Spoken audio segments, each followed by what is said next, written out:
உன்னை தானே அது யாரு சொல்லுவாங்க இல்லையா, அதெல்லாம் வேண்டாம். நல்ல மனம் வேண்டும். ஏங்க நல்ல மனம்னா எப்படி தெரிஞ்சுக்கிறது? பொன் வேணுமா, பொருள் வேணுமா, மண் வேணுமா, மனை வேணுமான்னு கேட்கும்போது மரியாதைக்குரிய தலைவியே நீங்கள் கேட்டதுக்கு நீங்கள் வில்லங்கமாக பேசுவீங்க. நான் என்ன சொல்லி கேட்டு பேசணும், கேட்டுட்டு பேசணும். ஏதாவது மாறி பேசினா நான் பெரிய மல்லு மைக் எடுத்து மண்டே அடிச்சு விடுவேன், தெரிச்சு போயிரு மண்டை. நீங்கள் மண்டையை தானே திருப்பி. நான் கேட்குறேன், கொடுக்கணும்னு மனம் இருந்தால் தானே என்னங்க வேணும் வாங்க அப்படின்னு சொல்ல முடியும். இப்போ நான் இத்தனை கேட்டிருக்கேன், அப்புறம் கொடுக்குற மனம் இல்லாமையா? இங்கே பாருங்க, சில பேர் பார்ப்பதற்கு அழகாக இருப்பாங்க, சரி பவ்யமாக இருப்பாங்க, தாராள மனசுக்காரங்க மாதிரி தெரிவாங்க. நெருக்கி பிடிச்சி கேட்கும்போது அப்படியே உதறி விட்டுருவாங்க. ஒன்றுமே நடக்காது. மனம் இருந்தால் மார்க்கம் உண்டு, மனம் இருந்தால் பூக்கடை, மனம் இல்லைனா சாக்கடை, மனம் செம்மையானால் மந்திரம் செவிக்க வேண்டாம். மனம் செம்மையானால் வாசியை நிறுத்த வேண்டாம். அந்த மாதிரி மனம் செம்மையானால் மந்திரமும் செம்மையாமே. நான் ஏன் வந்தேன், எதுக்காக வந்தேன், எதுக்கே அப்படிங்கிற விவரத்தை தெளிவாக சொல்ல போகிறேன். நீங்கள் கேட்டுக்கிட்டு எனக்கு நீங்கள் தாரம்னு சொல்லணும். அங்கே என்ன சமைக்கிறாங்களா? சமையல் முடியட்டும்ங்க, தர்றேன். நேற்று சொல்ல மான்கறி மாதிரி சாப்பிட்டோம். வந்து சோனாப்பேட்டைன்னு மன்னார்குடிக்கிட்ட ஒரு பட்டுக்கோட்டை ஊர், அங்கே போனால் அங்கெல்லாம் போனால் காலையில் சாப்பிட்டு தான் அனுப்புவாங்க. மான் கறி சாப்பிட்டோம்னு சொல்லாது, எப்படி உள்ளர போட்டுருவாங்க. மனுஷனை கொண்டா கூட தர்றாங்க. அது மாதிரிமா தாரம்னு சொல்லி நீங்கள் போய் நல்லா தின்னீங்க இல்லை, ஒரு புள்ள தூங்கிக்கிட்டு இருக்கே, சரி அது உசுப்பி விட்டு கொஞ்சம் சாப்பிட்டு வா, அதுக்கு இறைய போட்டுவான்னு சொல்கிறது. அதுக்கு தான் சொன்னேன், எல்லா நேரமும் தூங்குறது தப்பு, எல்லா நேரமும் சாப்பிட்றது தப்பு, எல்லா நேரமும் செய்கிறது தப்புன்னா. என்ன செய்யறது தப்பு? நீங்க பண்ணது தவறா இல்லையா? 10 பேர் வந்திருக்கான், ஒரு புள்ள தூங்கிக்கிட்டு இருக்க, நான் பெரிய நீ எந்திரிப்பா அப்படின்னு சொல்லலையா? ஒரு மனிதனுக்கு வந்து எல்லாம் அப்படியே வஞ்சகமற்ற மனசுங்க நீங்க எல்லாம். உள் ஒன்று வைத்து புறம் ஒன்று பேசுறவங்க தான் நீங்க, புரியுதா? இன்னைக்கு அலுவலாம் எனக்கு என்னன்னு தெரியும் மனசுக்குள்ள. நீ மதுரைக்கு எப்போ போன, புதுக்கோட்டைக்கு எப்போ போனீங்க, என்ன தூங்குனீங்க எனக்கு தெரியும். அதனால தான் மன்னிப்பு கேட்டேன். காலையாரில் வந்து ஃபோன் பண்ணுறேன், தெரிஞ்சுக்கலாம், அப்படி தப்பாக பேசக்கூடாது. எல்லாருக்கும் எனக்கு யார் வரணும்னு தெரியாது. தம்பி வர தெரியும், அவங்க நம்பர் என்கிட்ட இல்லை, இந்த பொண்ணு நம்பர் தான் என்கிட்ட இருக்குது.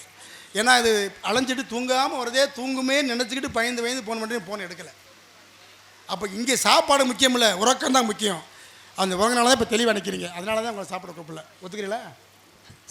ரொம்ப சந்தோஷம். கீழே விழுந்தாலும் மீசையில் மண் ஓட்டுறது மாதிரி பேசக்கூடாது கண்ணா, பார்த்துக்க செந்தாமரகண்ணா, பார்த்துங்க. வழியில் கிடந்த எடுக்கணும், உடையவர் கேட்டால் கொடுக்கணுங்க. வேலை முடித்து சேர மலைநாடு, சோழ நாடு, சோறுடைத்து பாண்டிய நாடு, முத்துடைத்து தொண்டை வள நாடு, ஆன்றோர்கள் சான்றோர்கள் உடைக்க பெற்ற நாடு, நல்ல வழிதினை நாடு.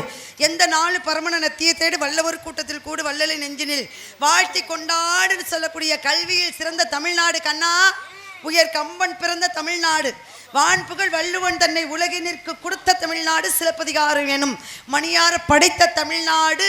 அதனால தான் செந்தமிழ்நாடுன்னு போதினிலை என்பதேன் வந்து பாயுது காதினிலை, தந்தையர் நாடுன்னு பேச்சினிலை, ஒரு சக்தி பிறக்குது மூச்சு நிலை. தமிழுக்கு எவ்வளோ பெருமை இருக்கு. படுப்பாவி வாயிலெல்லாம் வரமாட்டேங்குது, நாக்கில் வாய் நுழைய மாட்டேங்குது, தமிழ் நுழைய மாட்டேங்குது. ஆங்கிலத்தில் பேச சொன்னால் பேசுகிறாங்க. ஆனால் அதை விட கொடுமை என்னன்னா, சினிமா பாட்டு பாடுறவங்க தடை இல்லாமல் பாடுறாங்க, சினிமா பாட்டு தடை இல்லாம பாடுறாங்க. ஒருத்தரை புகழ்ந்து பேசணும்னா தடை இல்லாம புகழ்ந்து பேசுறாங்க. ஆனா தமிழை பாடிங்கடா, தமிழ்ல விவரத்தை சொல்லுங்கடா அப்படின்னு சொன்னா நாக்கு ஒரு பக்கம் இழுத்துக்குதே. இதெல்லாம் எவ்வளவு பெரிய தவறான விஷயம். அதனாலதான் அறவம் அன்று கொள்ளும் தெய்வம் மென்று கொள்ளும், எப்பொருள் யார் யார் வாய்க்காப்பினும் கேட்பினும் அப்பொருள் மெய்ப்பொருள் காண்பது அறிவு அப்படின்னு சொல்லியிருக்காங்க. அப்பேற்பட்ட அறிவு இருந்தா எதையுமே சிந்திக்க தோணும். சிந்தனைன்னு ஒன்று இருந்தால் ஆற்றலை தோன்றும். ஆற்றல் என்பது ஒன்று இருந்தால் அங்கே முயற்சி உடையார் இகழ்ச்சி அடையார். முயற்சின்மை கோடி பெறும்னு சொல்லியிருக்காங்க. முயற்சி செஞ்சுக்கிட்டே இருக்கணும். முயற்சி செஞ்ச மட்டும் இல்லை, பயிற்சி செஞ்சுக்கிட்டே இருக்கணும். பயிற்சி செய்தால் மட்டும் பரவாயில்ல, அது நடைமுறையில் கொண்டு வரணும். அதனால தான் மான் வந்திருக்குன்னு நீங்க சொல்றீங்க. மான் வரலன்னு வாத்தியார வரலன்னு நான் என்ன சொல்றேன் தெரியுமா? குருநாதர வாங்க, ரைட் வாங்கடா வாங்கடா வாங்க. ஒண்ணும் பிரச்சனை இல்ல.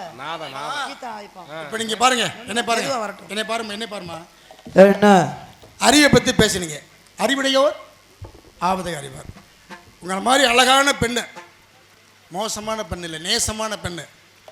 சோழ நாட்டில் அந்த பெண்ணு பேர் கூட கமலாவதின்னு சொல்லுவாங்க. தாய்மாரக்கெல்லாம் சொல்கிறேன். அப்போ கல்யாணம் ஆகி 25 வருஷம் ஆச்சான்.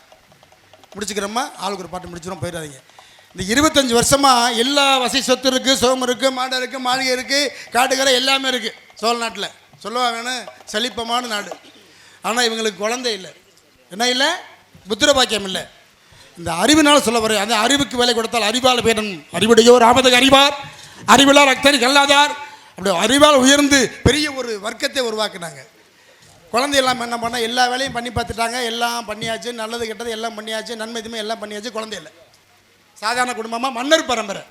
ஒரு சாதாரண ஏழ்மையாக குடும்பம்னாலும் பரவாயில்ல, என்ன தப்பா எனக்கு எந்த பொண்டு பிள்ளை என்ன சொத்துவமாக இருக்குது அப்படின்னு சொல்லுவான்.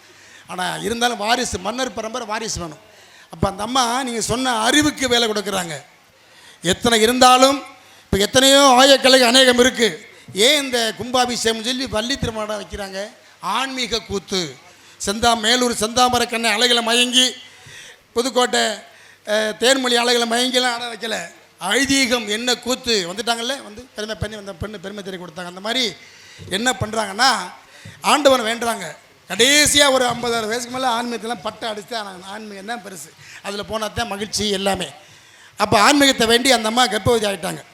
கர்ப்பவதி ஆனால் சுருக்கமாக சொல்கிறேன், இன்றைக்கி இந்த மாதம் குழந்தை பிறக்க போகுது. இந்த மாதம் குழந்தை பிறக்க போகுதுன்னா நாட்டு மக்களை எல்லாருமே மகிழ்ச்சியாக இருக்காங்க. மன்னர் முதற்கொண்டு எல்லாம் மகிழ்ச்சியாக இருக்காங்க. இந்த பெண்ணு மட்டும் அப்படி வெக்க தலை குனிகிறா. இப்படி நாளாக குழந்தை இல்லையே, இப்போ முதல் 40 குழந்தை பிறக்க போகிறோமே, இந்த குழந்தை பிறந்தால் நல்லா இருக்குமா, நாடு நல்லா இருக்குமா, வீடு நல்லா இருக்குமா, நல்ல தேதியில் பிறக்குமோ அப்படின்னு ஒரு சந்தேகம் வந்துருச்சு. சந்தேகம் பற்றி பெண்களுக்கு வந்துருச்சு. சரின்னு ஒரு ஜாதகாரரை பார்த்து அந்த அம்மா என்ன பண்ணுறாங்கன்னா ஒரு ஜாதகம் பார்க்குறாங்க. ஐயா, இந்த குழந்தை பிறக்க நாள் வந்துருச்சிங்க, குழந்தை நல்லா இருக்குமா, நல்ல நேரத்தில் பிறக்குமா? கண்டிப்பாக ஆண் குழந்தை தான் பிறக்கும், எந்த மாற்றம் கிடையாது. ஆனால் வெள்ளிக்கிழமை பிறக்கும். பிள்ளை இல்லாமல் இருந்து தலைப்பிள்ளையா ஆண்குள்ள தலைப்பிள்ளை வெள்ளிக்கிழமை பிறந்தா பிறக்காமல் பிறக்குது. கொஞ்சம் கஷ்ட நஷ்டம், ஒரு இயலாமை இன்னல் ஏற்படும், நல்ல மழை பெய்யாது, நாடு செழிக்காது. நீங்கள் மன்னர் பரம்பரை, நான் சொல்லிட்டேன், உங்கள் அறிவை பயன்படுத்தி நடத்திக்கன்னு சொன்னார். இப்போ அந்த அம்மா அப்படியே மௌனமாக வந்து என்ன பண்ணாங்களா, இன்றைக்கி வந்து வெள்ளிக்கிழமை பொழுதுக்குள்ளே குழந்தை பிறக்க போகுது. அப்போ இன்றைக்கி உள்ள காலமாக இருந்தால் கருத்தாக இருந்தால் என்ன செய்யணுமோ எங்கே அகத்தனமோ அப்படியே உருத்தெரியாமல் ஆக்கியிருப்பாங்க. நீங்கள் சொன்ன அறிவுக்கு வேலை கொடுத்தாங்க. என்ன பண்ணால் தோழிமார்களை கூப்பிட்டு, தலைவி தானே, மன்னர் தானே, மன்னர் மனைவி தானே, தோழிகளை கூப்பிட்டீங்க, வாங்கம்மா இந்த முந்தாங்கி சீலையை கிளிங்க, என் கால் ரெண்டையும் இப்படி ஒன்றா சேர்த்து கட்டுங்க, அந்த யோனி வாயை திறக்க விடாமல் அந்த முகட்டை கட்டி ஒரு அரை நாளையை தூக்கிடுங்கன்னு சொன்னாங்களாம். அந்த நிறைய மாத கற்பிணிங்க குழந்தை பிறக்க போது தருவாயில் இருக்குது. அப்போ தோழிகள்லாம் மறுக்கிறாங்க. ஆத்தாடி நான் செய்ய மாட்டோம் அந்த வேலையை, நான் சொல்கிறேன், தலைவி ஆணையிடுறேன், நீங்கள் அந்த மாதிரி செய்யுங்கன்னா அதே மாதிரி காலை கட்டி அந்த முகட்டில் தூக்கி விட்டாங்க. குழந்தை பிறக்கலை. சனிக்கிழமை பொழுது வந்துருச்சு, திருப்பி கட்டை அவுழ்த்து விட்றாங்க, சொல்கிறாங்க அவுத்துட்டாங்க, குழந்தை பிறக்கலை. ஏன் பிறக்கலை? நிறைய மாத கர்ப்பிணியை அந்த தருவத்தில் கட்டி தூக்கிவிட்டோம்னா குழந்தை தலைமாறி போச்சு. தலைமாறினா குழந்தை பிறக்குமா? நல்லாவே தெரியும் தாய்மார்களுக்கு. அப்படி தலைமாறிய குழந்தைய நாட்டுக்காக, நலனுக்காக, நன்மைக்காக இருந்தாலும் மறைந்தாலும் பேர் சொல்ல வேண்டும். இவர் போல யாருன்னு ஊர் சொல்லணும்னு அப்படியே பிடுங்கி கொடுத்தாலாம் செங்கன் சோலை கமலாவதி என்ற பெண்ணு. நீங்கள் ஒன்றும் பிடுங்கெல்லாம் கொடுக்க வேணாம். நீங்கள் எனக்கு தாரமே சொல்ல மாட்டேங்க, இனிமேல் நீங்கள் எனக்கு தாரம்னு சொல்ல வேண்டாம். ரொம்ப நல்லமா, இனிமேல் நீங்கள் எனக்கு தாரம் சொல்ல. நான் ரொம்ப கோவக்கார பிள்ளை. பெண்களுக்கு எப்போ கோவம் வந்துச்சோ அப்போ ஆண்களுக்கு லாபம் தான். கோவத்தை வெளிக்காட்டக்கூடாதுன்னு இருக்கேன். ஏன் தெரியுமா? நான் கோவத்தை வெளிக்காட்டுனா பெரிய பிரளயமே வரும். அதனால தான் மானிங்க வரல அப்படின்னு. ஏ கண்ணா, மான் வரலன்னு நான் என்ன சொல்கிறது தெரியுமா? விட்றா கண்ணா சுதிய. நான் மாந்தோப்பில் நின்றிருந்தேன், மானும் வேணும் என்றார்.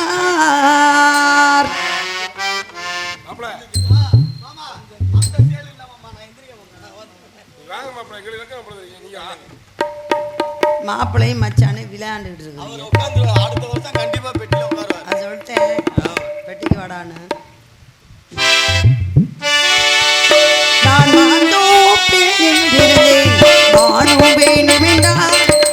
வரவில்லை என்று சொல்லி தப்பு பேசுகின்றார். தண்ணீர் பந்தலில் நின்றிருந்தேன், மானு தாங்க என்று சொன்னார். தண்ணீர் பந்தலில் நின்றிருந்தேன், மானு தாங்க என்று சொன்னார். தனியாக நின்றிருந்தேன் என்று சொன்னார். நான் தன்னம் தனியாக நின்றிருந்தேன், அவள் அம்பு பேசுகிறார்.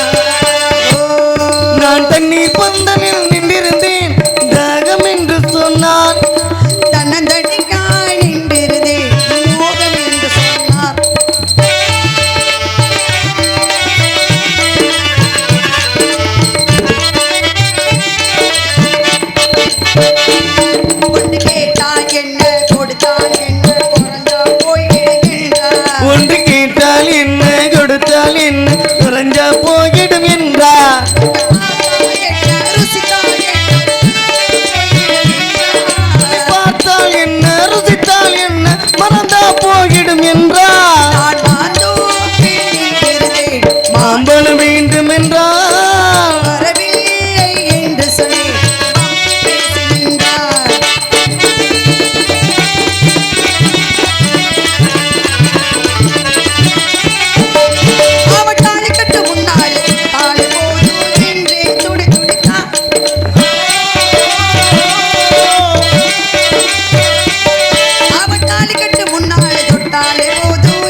மானுக்கு உள்ள அங்கலட்சணங்களை சொல்லுங்க. வேதங்கள் போதிக்க ஆதி பகவான் மாதவத்தால் பெற்றமான்.